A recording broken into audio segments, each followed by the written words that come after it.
Act 1. Exterior dark city street, night. Nicole, 30s, steps in a puddle as she exits her police interceptor into a rainy dark alley. Steam rises from the street as the neon signs of the city flicker in the darkness. Did the rain in this city ever stop? Nicole shakes her foot in disgust as the rain runs off her transparent poncho, reflecting the pale blue glow from her cybernetic ally-enhanced body's circuits before dripping off into an oily dark gutter.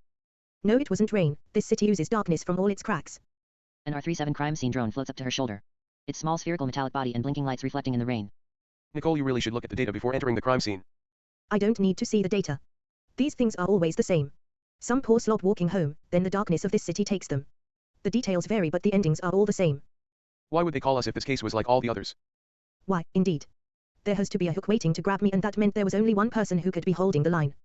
Nicole looks up to see a lone figure in a wide-brimmed hat and a long trench coat standing over a body. The scene is lit by the electric glow of a crime scene holographic field as blood mixes with the rain-soaked street. Exterior dark alley, continuous. To self while examining at the lone figure. The grime of this city slides right off him. He always makes sure to keep himself clean. Samuel, 60s, smiles at Nicole as he steps out of the light to intercept her before she crosses the crime scene field. Blueberry, I am glad you changed your mind and decided to help me with this one. Samuel moves in to hug Nicole. Samuel, you're the only one who still calls me Blueberry, and I haven't decided to help yet, old man. Nicole brushed past Samuel, breaking the crime scene field with a small electronic spark. A body makes this different. There is never a body. Nicole squats to inspect the body. Who is your friend? Nicole turns the body onto its back. Some off-worlder. We are still trying to find out more. Samuel scans his notes as he barely steps back in time to avoid getting splashed. Exterior dark alley, continuous. Nicole is startled to see a huge claw mark across the body's abdomen. What do you make of this? R37 floats over to examine the body. It appears to be an animal attack. R37 scans the wound. Probably bear. A bear? In this city? Laughs. There hasn't been a bear around here for hundreds of years. It appears there is one now. Nicole examines the trash littering the dark alley. Based off these claw marks, it's a big one. Nicole spots something under a pile of trash. It's a child's teddy bear. Ear missing, threadbare, and patched together. Or a very small one. Nicole kneels to rescue the teddy bear from the trash. Was anyone else here? Nothing on the surveillance footage. Samuel approaches Nicole to examine what is in her hands. Scans of the area indicate there were at least 2 other individuals here recently. R37 floats up as Nicole examines the patchwork repair to the teddy bear. This bear was loved by someone. Nicole peers into the shadows of the alley. It wouldn't be abandoned recklessly. A little girl's voice from the shadows. Teddy? The rain stops as a shadow of a gigantic grizzly bear darkens the alley. Act 2. Exterior dark alley, continuous. Nicole spins and draws her gun, dropping the teddy bear. A ragged little girl darts from the shadows, snatching the teddy bear from the ground before she hides behind a massive grizzly bear outfitted in soldier's armor. The bear's expression is one of concern and worry as its massive paw gently touches the little girl's head. You have no need for Looks disapprovingly at the gun. that. Who are you? Nicole wearily holsters her gun.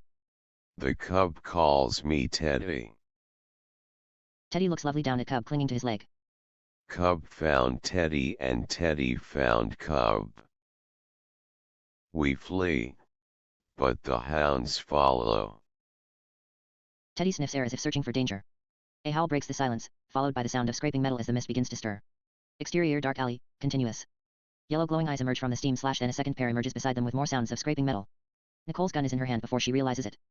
Hounds. 2 of them. Unbelieving. Samuel turns and pulls his gun to face the 2 mechanical hounds slowly stalking out of the steam towards Teddy and Cub. The latest models from the looks of them. The hounds' eyes glow, then dim slowly as their pack legs sit down several paces from the Cub. Guardian, the star child is mine. Echoed from the darkness in a metallic voice. Teddy glares into the darkness as Cub clings tighter to his leg. Growls. Never. Steam from the street swirl in the light. As you wish. Hounds. Fetch. With a mechanical snarl, the hounds' eyes glow bright yellow as they leap at Cub.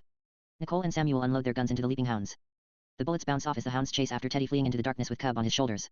Exterior dark alley, continuous. R37 follow them. Nicole turns to glare at Samuel as R37 flies off after Teddy and Cub. Nicole pokes Samuel's chest and growls. What have you mixed me up in again? Samuel smiles and the rain begins to fall. At least you can call for backup and I'll follow them in the interceptor. Nicole continues as if Samuel's smile meant nothing. You're on your own on this one, kid. This is off the books. As usual. Nicole turns her back on Samuel and stalks out of alley to her police interceptor. Interior police interceptor, night. R37, where are you?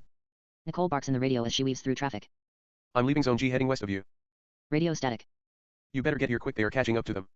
Nicole takes the next left, squealing the tires in the rain. Exterior city street, night. Nicole arrives at a scene of Teddy lying in the street under a street light. Cub stands defiantly with a rock in her hand between the hounds and Teddy's shallow breathing body. The hounds are not alone, with them stands a figure with a cloak so dark that it sucks all the light from the environment. The cloaked figure turns to Nicole as she exits her police interceptor, gun already drawn and aiming to kill. Light Hunter, you do not belong here. Shadow's mechanical voice from the hood hisses as a black blade slides from under the cloak. Nicole fires 2 bullets into the dark hood. The impact of the bullets knocked the hood off and two red mechanical eyes stare back at Nicole. The mechanical hounds advance snarling towards Nicole. Cub drops her rock and rushes to the fallen Teddy. Exterior city street, continuous. Leaping out of the shadows between Nicole and the hounds is a saber-toothed tiger with glowing holographic armor and a sparking dead hound in its mouth and the other hound crushed under its massive claw. Herdsman, you hunt in my territory. Oracle roars as shadows multiply all around the street's lights edges. Oracle, the child is mine. I have chased her across the stars. I care not for your chase. Bear's fangs. This is my territory and all prey is mine. More sounds in the shadows as holographic armor flare to life revealing an army of tigers from the shadows. I will have my prize at another time, Oracle. Shadow snarled, as he pulled on his hood as he vanished into the shadows. Nicole rushes to where Teddy lies dying as Cub cries holding him. Stay strong, my little cub. I will watch over you from the stars. Teddy reassures Cub as he cradles her head in his gigantic paws with his final breath as Cub sobs into Teddy's fur. Teddy. Crying. Act 3.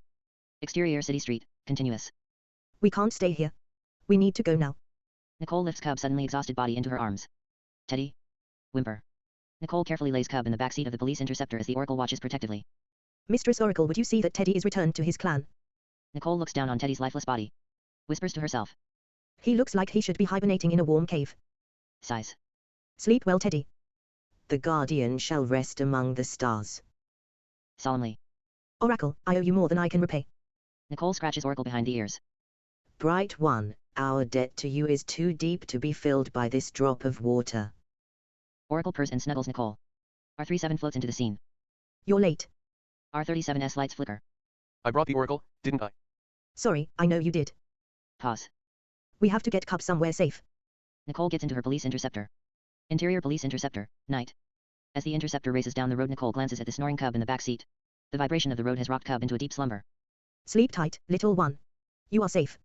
Suddenly the police interceptor is impacted on the passenger's side with a loud metal crunching sound. Why was the world suddenly spinning? Fade to black. Exterior highway embankment, night. Nicole blinks her eyes open as the rain splashes her face. Cub. R37. Where are you? Nicole scans the scene as she tries to stand. Nicole is next to her overturned interceptor, flickering and smoking. Traffic from the freeway whizzes by. No sign of what hit her. Nicole frantically searches for Cub in the back seat. She finds nothing but the worn-out teddy bear. Nicole inspects the overturned police interceptor and discovers a hole in the windshield. Nicole traces the trajectory to a highway sign with R37 embedded in it. A faint spark emits from R37's outer shell. Nicole extracts R37 from the sign and shakes it by her ear to check for signs of life. R37's lights flicker to life. What happened? You're the investigation drone. You tell me. I must have been jammed. Lights blinking. They can't be far. We weren't out that long. Nicole scans the horizon before walking to the back of the overturned police interceptor and pops the trunk. Nicole removes a katana in a scabbard. As Nicole unsheaths the katana, the blade glows with a bright light. Nicole throws the scabbard to the ground. This ends now. Nicole angrily stalks off towards the light of crowded street on the horizon. Lights flickering, R37 floats hurriedly to catch up with Nicole. Exterior crowded street, night. Under his dark cloak, Shadow makes his way through the crowded city street ignoring the rain. The neon signs making the rain sparkle. The bundle on Shadow's back squirms. Be calm, little one, your destination is close. The crowded street suddenly becomes quiet in parts as Nicole with a glowing katana in her hand steps into the middle of the street. Shadow. Let the girl go. Nicole tilts the glowing katana blade down as the sizzling rain drips off into the street. The girl belongs to my master. Shadow drops the bundle to the street as a small whimper escapes the bundle. Before Shadow can pull his black blade, Nicole has separated his head with one stroke of her glowing katana from Shadow's sparking body. Exterior crowded street, continuous. Nicole rushes to help Cub escaping the bundle. Nicole smiles at Cub as she hands her the worn teddy bear. Teddy. Cub clutches the teddy bear in glee. The rain stops and the rising sun casts light across the street. With a smile to match the morning light, with the worn teddy bear in her hand, Cub hugs Nicole tight. Samuel walks in, eclipsing the light, extending his hands to help Nicole and Cub up from the rain-soaked street. Rise and shine, Blueberry. The day is just getting started. Samuel smiles as the sound of thunder rumbles in the distance.